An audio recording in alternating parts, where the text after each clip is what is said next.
ఈరోజు ఏం జరుగుతా ఉంది? దగ్గరుండి స్కాములో మీరు కూడా భాగస్వాములు అయినారు కాబట్టి విచ్చలు విడిగా జరగనిస్తా ఉన్నారు, తూతూ మంత్రంగా మాట్లాడుతూ ఉన్నారు. అంతే, ఎక్కడ చిత్తశుద్ధి లేదు, ఎవరి మీద చర్యలు ఉండవు. అంతా దోచుకో, పంచుకో, తినుకో, నాకింత, నీకింత, ఇంకొకరికింత.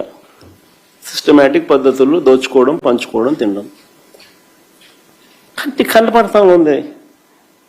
రైతులను ఈ మాదిరిగా ఇబ్బందులు పాలు చేస్తూ, రైతుల జీవితాలతో చెలగాటలాడుతూ స్కాములు చేస్తా ఉన్న ఈ పెద్ద మనుషులు అసలు మనుషులేనా అని అడుగుతా ఉన్నా.